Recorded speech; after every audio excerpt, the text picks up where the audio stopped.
Sebelum kita membahas soal, saya akan mengulang lagi penjelasannya bahwa nanti yang dilakukan langkah-langkah uji hipotesis ada 5 langkah ya. Yang pertama menentukan H0 dan H1.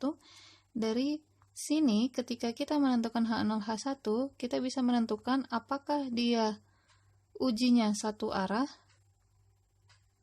ataukah dua arah. Ketika satu arah, maka yang digunakan adalah alfa untuk yang poin 2-nya. Sedangkan kalau yang dua arah, yang kita gunakan adalah alfa per 2. Karena ketika dua arah, maka daerah penolakannya ada di kiri dan di kanan, di pojok kiri dan pojok kanan, dan itu menyebabkan alfanya harus dibagi 2 ya. Setengah di sebelah kiri, setengah di sebelah kanan, seperti itu. Jadi di sini menentukan satu atau dua arah terlebih dahulu, kemudian menentukan alfanya. Alfanya diberikan di soal, ada berapa nilainya. Kemudian tentukan juga di sini kita menggunakan yang alfa atau alfa per 2, tergantung pada yang poin 1. Kemudian menentukan statistik uji.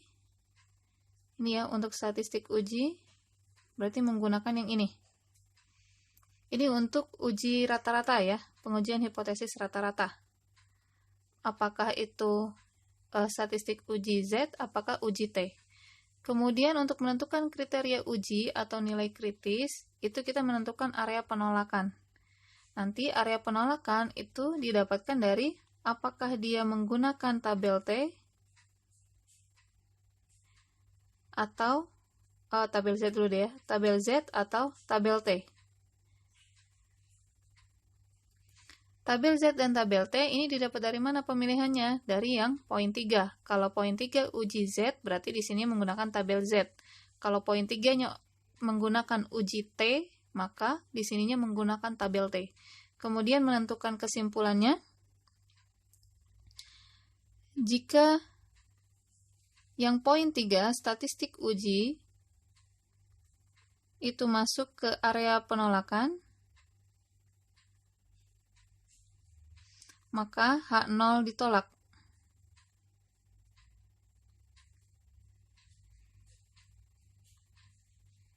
Sedangkan sebaliknya, kalau jika statistik ujinya masuk daerah penerimaan, berarti H0-nya diterima.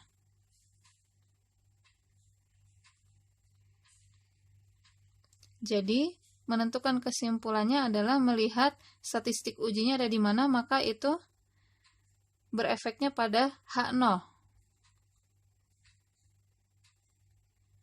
Seperti itu ya. Sekarang kita akan membahas contoh soal.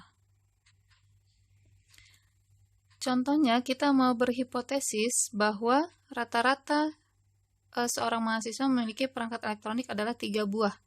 Nah, ini adalah hipotesis kita. Berarti kita menganggap rata-ratanya sama dengan 3. Ya, itu yang menjadi H0. Berarti H1-nya kebalikannya, yaitu tidak sama dengan. Ini menyebabkan dia dua arah. Kemudian, ini diberikan data juga bahwa N-nya, banyaknya sampel adalah 100, X-nya adalah 2,84, dan sigmanya adalah 0,8. Perhatikan bahwa sigma adalah standar deviasi populasi. Berarti menggunakan uji apa ketika sigmanya diketahui? Kita pindahkan ke sini ya. Ya, tadi hipotesisnya adalah rata-rata seorang mahasiswa memiliki perangkat elektronik adalah 3. Jadi rata-ratanya sama dengan 3. Ya, ini yang nantinya menjadi H0 dan untuk ditulis di H0 dan H1 ya. Kemudian data yang lainnya adalah bahwa banyaknya sampel yang digunakan adalah 100. Kemudian rata-rata dari sampel adalah 2,84. Dan sigma atau standar deviasi dari populasi diketahui 0,8.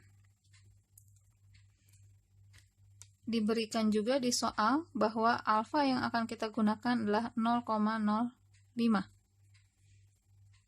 Selanjutnya, kita lakukan langkah uji yang ini. Pertama menentukan H0, H1.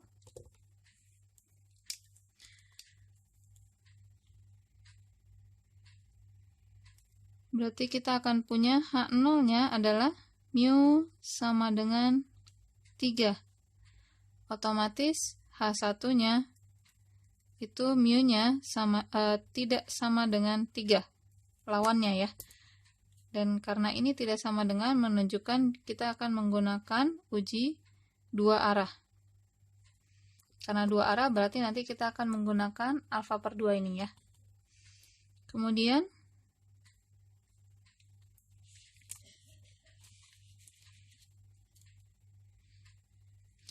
alfanya diberikan 0,05, tapi karena dua arah kita akan menggunakan alfanya sama dengan 0,025. Itu yang tahap 2. Kemudian tahap 3, tentukan statistik uji. Kita akan menggunakan yang mana nih? Statistik uji Z atau uji T. Karena sigmanya diketahui, standar deviasi populasinya diketahui, berarti kita akan menggunakan uji Z. Rumusnya ini ya. Jadi kita pindahkan ke sini. Untuk tahap 3. Langsung dihitung ya. Z sama dengan X barnya kita isi, ini diberikan di soal ya. 2,84. Kemudian dikurangi mu, tadi rumusnya ya. Mu-nya itu kita ambil yang dari hipotesis ya. Kan hipotesisnya mu-nya sama dengan 3. Dibagi, sigmanya adalah 0,8. Dibagi akar dari N atau banyaknya data adalah 100. Seperti ini. Kemudian ini dihitung. Hasilnya adalah ini min 0,16 dibagi 0,8 bagi 10 ya, atau min 0,16 dibagi 0,08 sama dengan min 2. Hasilnya min 2.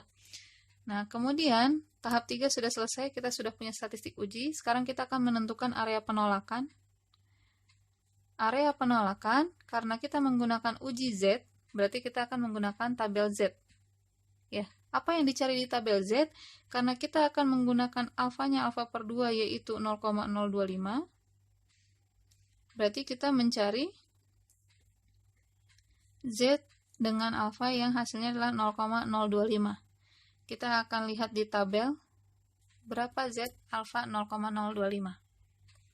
Dari 0,025 ini, jangan lupa ketika mau mencari di tabel harus dikurangi 0,5 dulu. Ya. Dikurangi 0,5, maka kita akan punya minus ya harusnya. Tapi tanda minusnya tidak kita gunakan, yaitu 0,475. Nah, ini yang akan kita cari di tabel. Jadi jangan langsung 0,025-nya cari di tabel, tapi kurangi dulu 0,5, kemudian tanpa negatif, tanpa tanda minusnya, kita akan cari ini di tabel.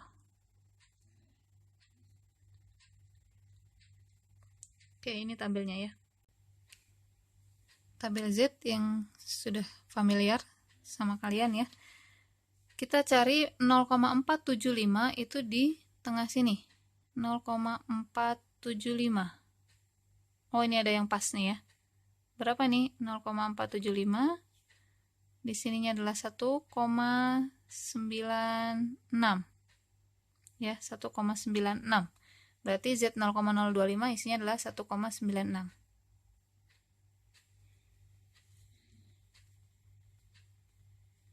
Kita tulis di sini 1,96. Ini menunjukkan apa? Ketika mau kita tulis area penolakannya, kita gambarkan area penolakannya biar lebih jelas. Ya, ini kurva distribusi normal ya.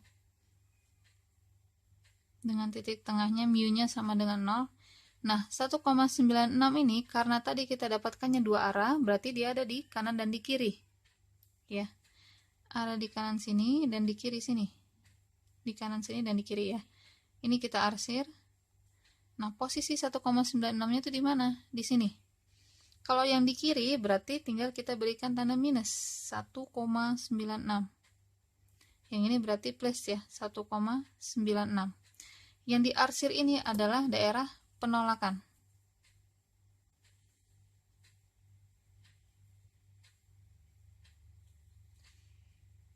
Area penolakan. Kemudian untuk bisa menyimpulkan, sedangkan yang tidak diarsir ini berarti ini area penerimaan. Apa yang diterima? H0. Jadi patokan kita adalah H0. Ya, sekarang untuk menarik kesimpulan, menentukan kesimpulan, kita lihat, bandingkan yang poin 3, tahap 3 dengan yang tahap 4 ini. Kita menghitung tahap 3, itu hasilnya minus 2. Kita lihat, minus 2 itu masuk ke area penolakan atau masuk ke area penerimaan. Minus 2 itu kalau diposisikan, saya beri warna biru ya, minus 2 kan berarti di sebelah kiri ya, dan dia lebih kiri dari min 1,96. Misalnya di sini, ini adalah minus 2 ya, minus 2 didapat dari sini, dari poin 3.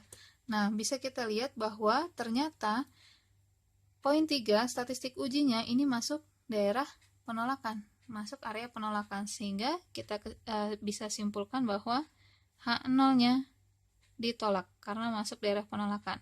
Karena H0 ditolak, maka kesimpulan yang benarnya adalah H1-nya kita tulis lagi.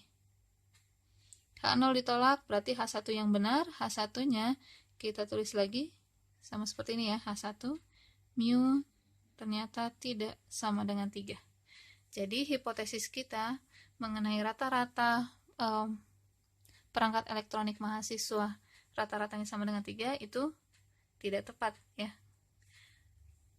karena yang benarnya adalah tidak sama dengan 3 rata-ratanya.